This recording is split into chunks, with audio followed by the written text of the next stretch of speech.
of 2022, a respected and energetic third-grade teacher headed out to celebrate the last day of the school year, enjoying a carefree night of laughter and cocktails with her boyfriend and two other couples.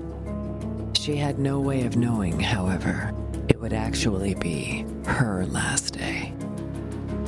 How did a random split-second interaction end up setting off a ticking time bomb?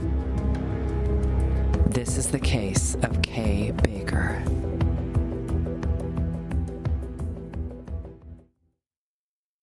Hi, everyone, and welcome to episode 28 of Crime Cave. I'm Christy, and this case brings up how sometimes in romantic relationships we overlook warning signs to either keep the peace or because the person looks good on paper, so I'm going to try to make it work. And how sometimes seeing the best in someone ends really badly. This is the case of Kay Baker. Kay Elizabeth Empey was born in Lansing, Michigan on April 29, 1979, to parents David and Mignon. She was the last child in a trio of sisters, 7-year-old Carrie and 4-year-old Paula. After their parents divorced, Kay and her sisters were raised by their dad and stepmom, Christine, in Bath, Michigan. Kay was fun, smart, feisty, and had a stubborn streak. Even though she was the youngest, she made sure to make her presence known. She would barge in and dominate the room with her energy. She had no shortage of friends, but also loved kids and babysat most weekends.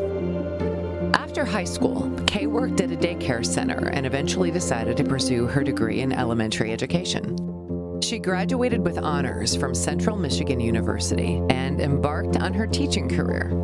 Kay loved everything about Michigan, particularly her favorite football team, the Michigan State Spartans, and made sure to catch every single one of their games. Kay had an adventurous spirit and embraced new experiences, which eventually led her to relocate to Tampa, Florida in 2007 and create a new life for herself.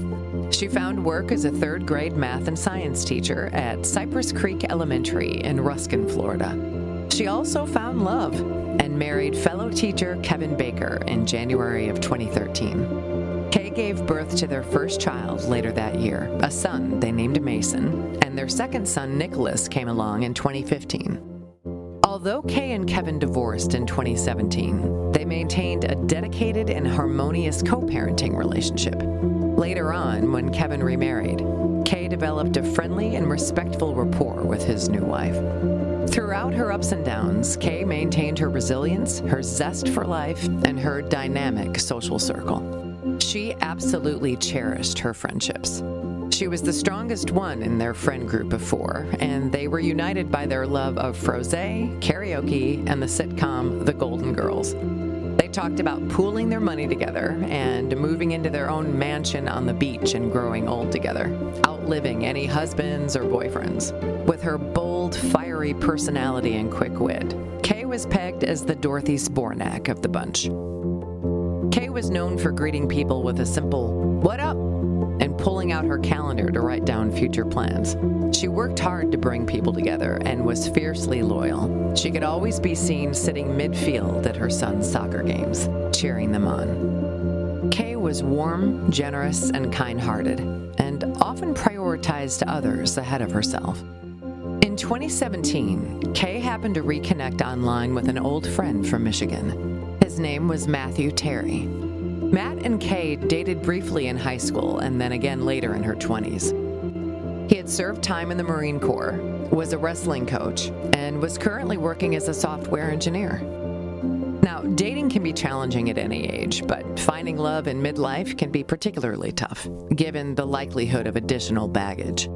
Like Kay, Matt had been divorced and definitely had his share of relationship struggles. But in typical Kay fashion, she was there for him. In fact, he was being accused by an ex-girlfriend of attacking her with a knife earlier that year. Matt assured her that his ex was crazy, that she attacked him and he was defending himself. By October of 2017, Matt had an entourage of family and friends in court speaking on his behalf. Kay was one of them. His attorneys had argued that Matt used his training as an ex-Marine to neutralize a fight that his ex-girlfriend had actually started. When all was said and done, Matt avoided an attempted murder conviction, with the jury deciding that there was no malice intent.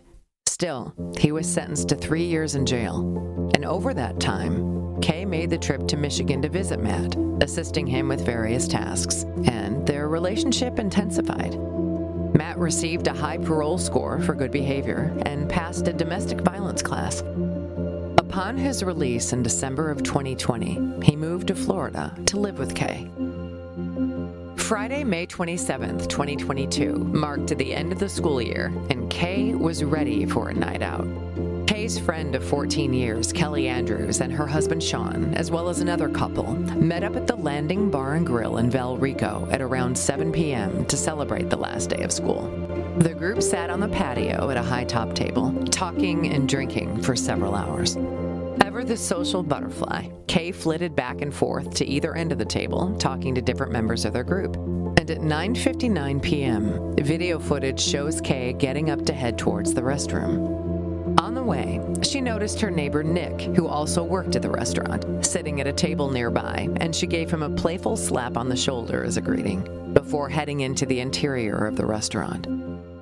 10 seconds later, Matt got up and followed her towards the restroom. 1 minute after that, Kelly made her way to the bathroom as well. At 10:01 p.m., Kay emerged from the ladies' room just as Kelly was heading towards the ladies' room.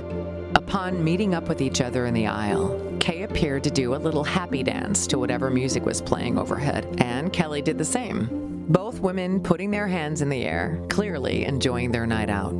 At the same time, a male patron that neither of the women knew passed by them and mimicked their happy dance for a half a second, and then continued to the bathroom. At that exact moment, Matt was exiting the men's room and saw this brief interaction play out. While Kay socialized a bit more with her neighbor, Matt was back at the table, grilling Kelly on who Kay was dancing with. Even on the silent video footage, it was clear Kelly was confused. She can be seen reenacting the happy dance they did in an effort to explain to Matt that they didn't even know who the man was that walked by, and that he was just being jealous. Matt replied with, "I need to protect my queen and my kingdom." As Matt continued to drink, he then walked up to Kay as she was chatting with friends. She lovingly rubbed his back while she socialized, when Matt suddenly leaned in and said something in her ear. Kay's body language completely changed. It was then that Matt began accusing her of dancing with another man. Matt and Kay rejoined their group. His accusations dominated the rest of the evening as he continued to bring it up in front of the other couples. Kelly later described Matt as very frustrated and insistent that it did happen, angrily repeating, "I saw you dancing with that guy. Just own up to it." The night continued on, with Kay socializing and Matt doing a lot of staring and drinking. At 11:39 p.m., Kay and Matt said their goodbyes to the group and left the bar.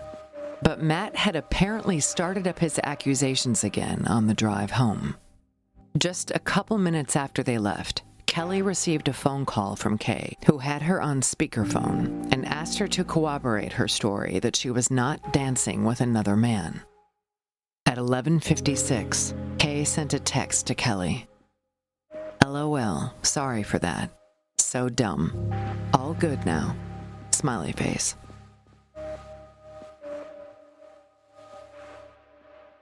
But things were definitely not all good. 32 minutes later, Kay was found face down in her neighbor's yard with a gaping wound to her neck.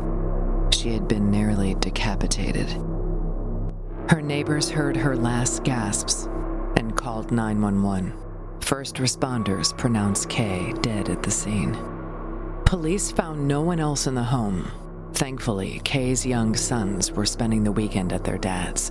The bathroom door looked as if it had been kicked in, and a window screen in a child's bedroom had been knocked out.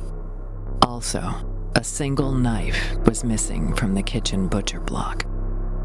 Canine units tracked a trail of blood through the overgrown brush and trees near the home, eventually finding Matthew Terry wearing only a t-shirt and underwear, covered in blood, with 2 stab wounds to his neck.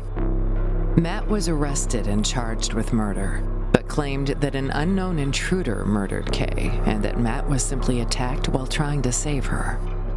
Although his stab wounds were bad enough to require surgery, it was suspected that they were self-inflicted. The case went to trial in October of 2022, and although Kay could not be there to tell her story, the state had another very compelling witness, Matt's supposedly crazy ex-girlfriend. Her name was Michelle Rogers. She described the violent attack she survived back on St. Patrick's Day in 2017 and how eerily similar it was to Kay's. After returning home from a day of socializing and drinking, Matt began beating her and ultimately attacked her with a kitchen knife, resulting in 5 days in ICU for a broken nose, a concussion, and 7 stab wounds. Both times, Matt was found near the scene, covered in his victim's blood, wearing only a t-shirt and his underwear. Pathetically, that seems to be his thing. Now, I watched much of the murder trial, and I have to say he came off as one of the most smug defendants I've ever seen in court. But fortunately, in November of 2022, Matthew Terry was sentenced to life in prison with no parole, exactly where he belongs. But let's take a look at one of the most baffling questions about this case. How is it that a bright, intelligent woman like Kay Baker, with so much going for her, set her sights on a man who was serving time for assaulting his ex? I'm guessing it's pretty common to hear someone describe an ex as crazy. The current partner often has no idea what the real story is. Honestly, I think we typically see what we want to see. Kay was a smart, accomplished woman, and sometimes love is blind. He let her think everything was fine, and then he pounced. Here's something about domestic abusers. They don't have an anger management problem. They're very skilled at controlling their anger, until they strategically use it to control their partners. When Kay testified on Matt's behalf in his first trial, she told the judge, "He is very truthful, and I trust him completely." Here's the number for the National Domestic Violence Hotline, 1-800-799-7233.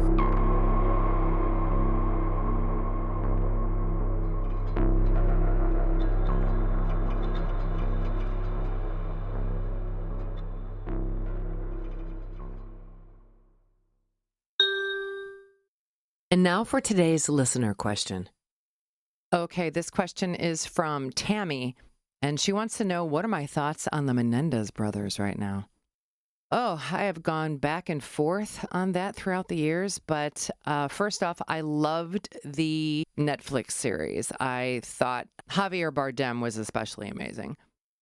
But as far as them getting a new sentencing, I am all for it, actually. It looks like that's going to happen in November, which is next month, so it's very likely these two could live the rest of their lives outside of prison, so we shall see. All right, thanks, Tammy. Hey, everybody, it's Ray the Roadie. And this is Hollywood Mike with the Rock and Roll Chicago podcast, coming to you from the Illinois Rock and Roll Museum on Route 66 in Joliet, Illinois. Where once a week we are interviewing local musicians and singer-songwriters, and the podcast itself covers a wide range of topics, including, but not limited to, the history of rock and roll in Chicago, the current state of the scene, and the challenges and opportunities facing musicians today. So join us every Tuesday for a new exciting episode of the Rock and Roll Chicago podcast. Thanks for joining me. This episode of Crime Cave has been brought to you by Fortress Defense Consultants, providing security consulting for educational institutions, corporate facilities, and houses of worship, as well as pepper spray, situational awareness, and defensive firearms training for police and private citizens. Find Fortress on the web at fortressdefense.com. Contact Fortress directly at 708-522-8060 or email them at info@fortressdefense.com. Avoid being the subject of a future episode of Crime Cave. Train with Fortress today. Until next time.